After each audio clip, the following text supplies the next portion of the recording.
I'm not sure if anybody's put this out there yet, but as I was working on this NABU computer, I'm getting another floppy drive controller and an RS-232 card built up. On the main board, you have to make some changes. Well, one change specifically to get minus 12 volt power into the power that comes into the option cards. Now, I'll add, it's only needed if you're going to use the RS-232 card, because it's the only one of these two that need the minus 12 volts.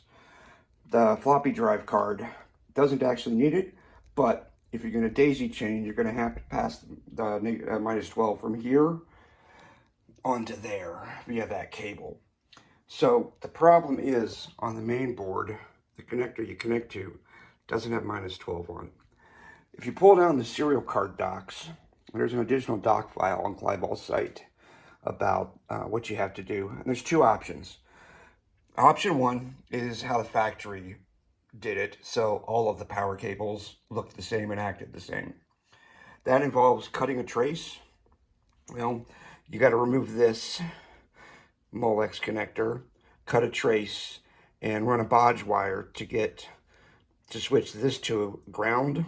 Pin number 2 is actually not used right here, so it's normally ground, and then minus 12, plus 5, and plus 12.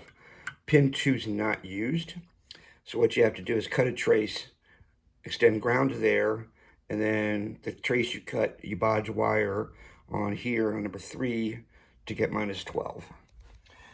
And that's that. And there are some advantages, pros and cons to both of these, which I'll kind of go over at the end.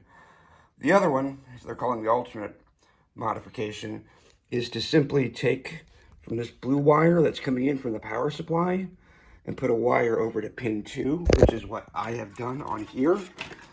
I kind of wish I would have done it the other way, but I did my other computer on the NABU this way, so I'm going to keep them both the same for a specific reason here soon. And if you notice, there is just a wire that runs from the PSU blue over to pin 2 on that Molex. So that gets you 12 volts, sorry, minus 12 volts on pin 2 there.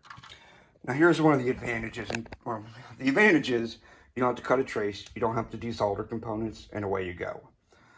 The disadvantages are this. On the very first one in your chain, in your daisy chain, you'll have to wire this one differently than this one. So if you notice when I put these two side by side here, note it's ground, minus 12, plus 5, plus 12. And over here it is different. So on the first one, you can see there between the two, they are different.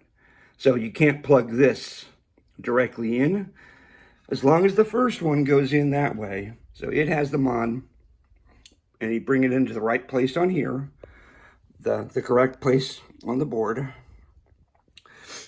the pin 3, and then everything downstream, when you plug them in, will be fine. But the downside is your first one is going to be different. In hindsight, I wish I would have actually done that, because now I actually have the stuff to do it with, but I didn't on my other one, and I want both of them to be the same. That way I can use this FDC controller in either computer. In hindsight, this other one, yeah, I should have done it differently. If you notice here, it has that one in there. Anyways, that's it. Wanted to get that out there. Take care. Laters.